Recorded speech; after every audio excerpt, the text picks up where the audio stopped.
Hi, everyone. I'm Ral West, owner of Ral West Living the Dream. I've been a serial entrepreneur for over 40 years, and now I'm also a business mentor. I've created the Living the Dream Mastermind and an online course designed to teach entrepreneurs how to grow their businesses in a way that allows them to be the owner rather than the operator of their business, so they have the freedom to enjoy their lives. Are you a business owner who is heavily involved in the day-to-day operation of your business? Are you feeling exhausted and overwhelmed? Do you feel like you're stuck in the weeds? Do you feel like you're growing a business that seems more like a huge job than your ticket to freedom? If this describes you, this session is for you. Today, we'll look at a solution that may seem simplistic on the surface, but it's truly a significant key to sustainable growth. I'm talking about efficiency. This isn't about hustle. It's not about working more hours or chasing every opportunity. It's about working smarter. It's about building a business that runs like a well-oiled machine, even when you're not in the room. Let's start with a truth most entrepreneurs learn the hard way.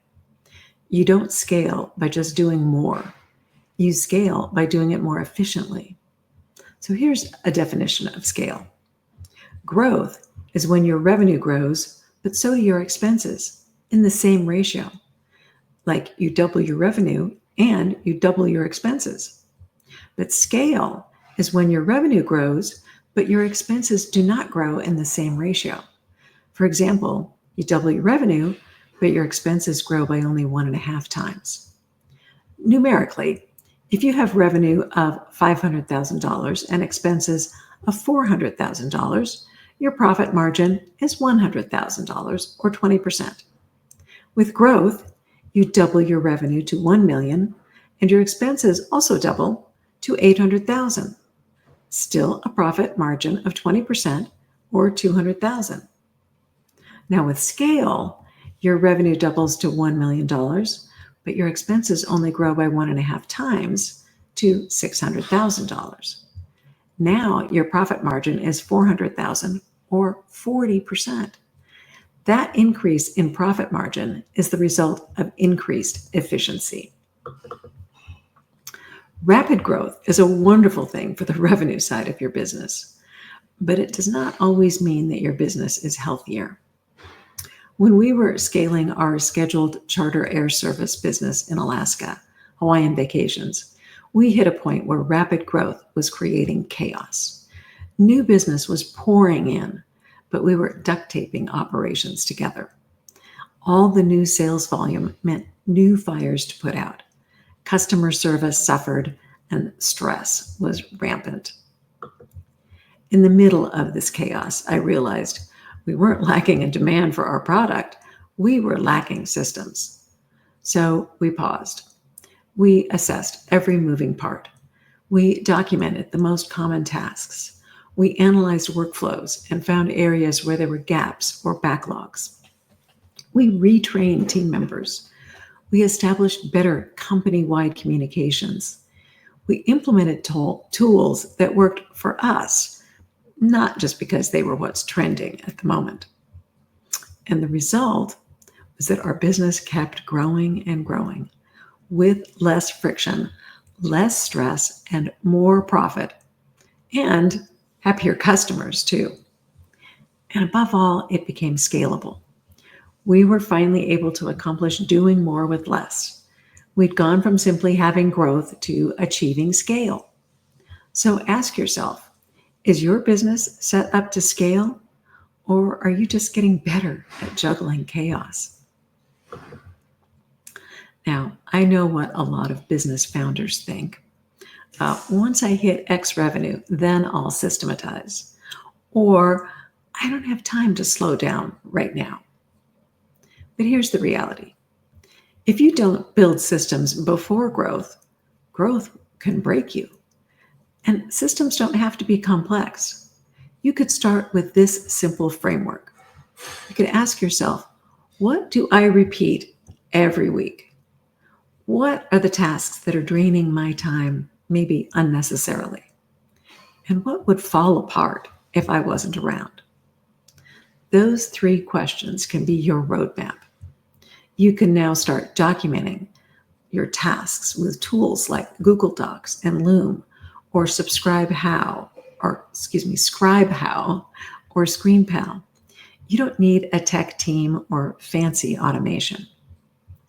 Now let's talk about some simple automations that can give you back hours each week. Start with calendar automation. Use an app like Calendly, Acuity, or Book Like a Boss to cut time on the scheduling back and forth communications. And be sure to add a buffer between your calls. Link your calls to Zoom. Let people book appointments through the automated links.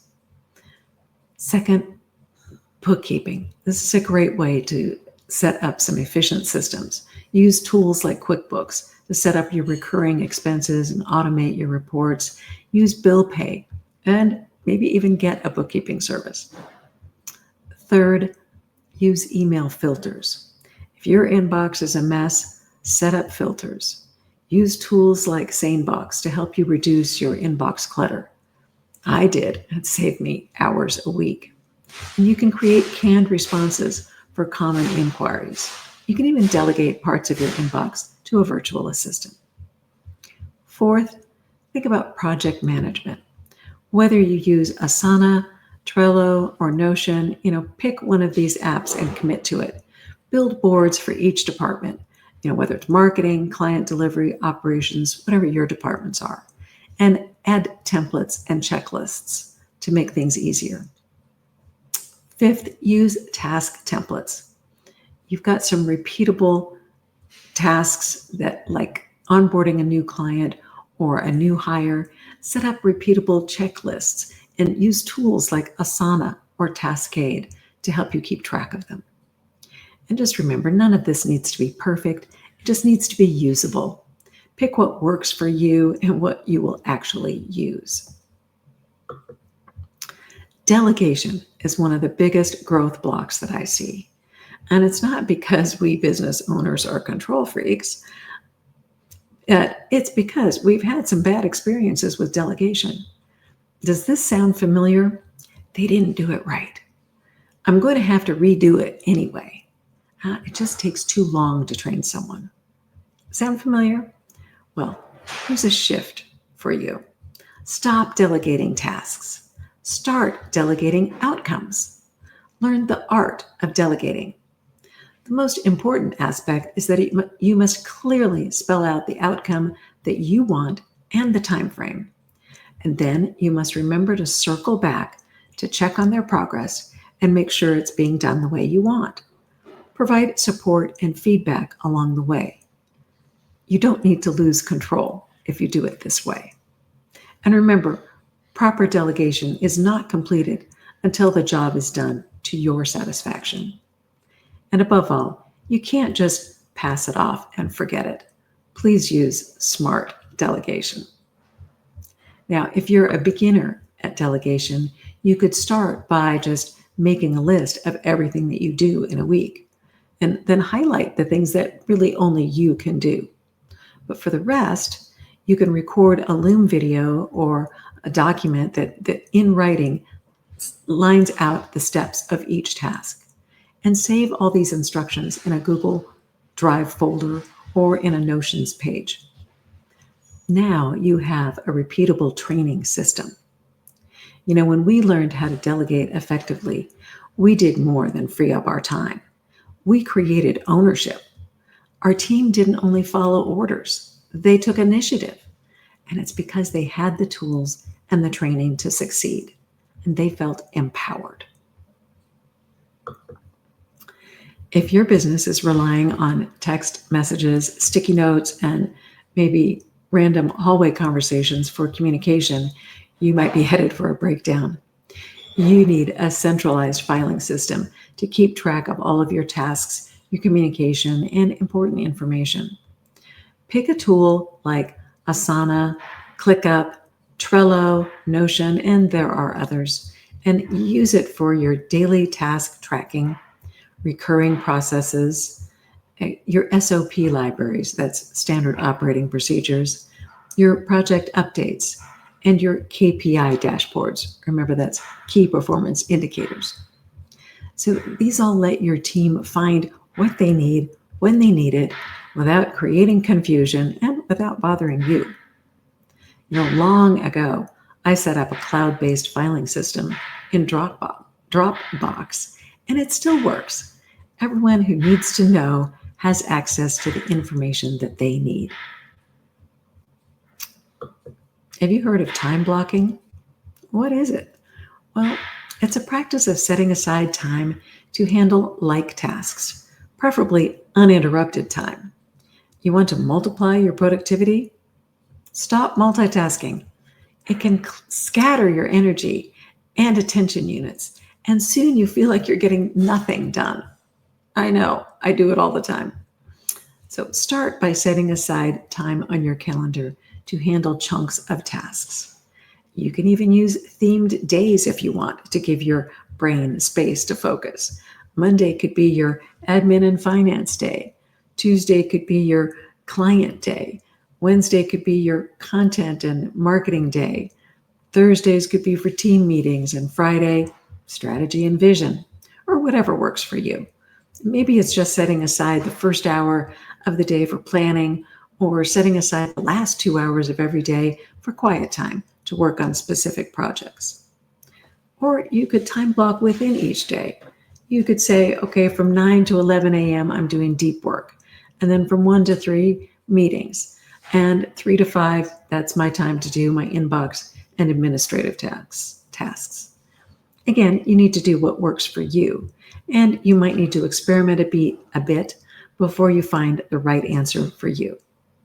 An efficient structure will reduce your decision fatigue and stress, and it will create momentum. And try this system to make your path to efficiency more manageable. It's called the SOS method: simplify, organize, and systematize. Drop steps. Do you have stuff that's clunky or that causes bottlenecks? Maybe you don't need to do them. And organize. Make sure you assign ownership. Make sure everybody knows who owns what and where it lives. And systemize. Create a template, a checklist, or automation to make things flow more smoothly and efficiently. And you could apply this method to one area each week to get it implemented. It doesn't have to all happen at once. The first week you could just work on client onboarding. And then the second week you could turn your attention to project delivery. The third week could be marketing, and the fourth week, finance and administration. By doing it this way, by the end of the month, you can have a foundation that can actually scale. Efficiency isn't just a tool set. It's a mindset, and it's a culture. If you want a team that thinks in systems, you will have to model that. And don't reward firefighting. Reward proactive planning. Don't assume people know what success looks like. You need to define it. Show your team how to spot inefficiencies and then encourage them to solve them. Your culture will determine whether your systems succeed or stall, and it starts with you. Now let's talk about the pot of gold at the end of the efficiency rainbow. Mostly, you'll have time to focus on vision and growth, and your profit will increase through reduced waste and clearer processes. And you'll have more peace of mind because the business isn't quite as dependent upon you. You'll get consistency for your clients and team members. And you'll have scalability that doesn't need you to sacrifice your life. Remember, you're not building systems just for the sake of order. You're building freedom for you and your life. So here's the big takeaway.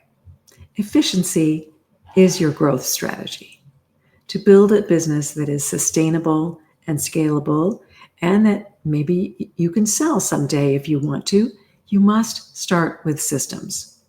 And you don't have to do it alone. In my Live in the Dream Mastermind program, we work through all of this together over 12 months. We will address all 6 business success principles that I teach and figure out how they will work for you and your business. I want you to have a life you enjoy and a business that supports that life. So here are some next steps for you. Subscribe to my LinkedIn newsletter. It's called Ral's Success Principles. And subscribe to my YouTube channel, Ral West. You'll find more tools and frameworks there. And of course, check out my mastermind. Thank you for joining me today. I hope I have shed some light on how you can improve efficiency and scale smartly. Here's to building a smoother, smarter, and more scalable business. Thanks.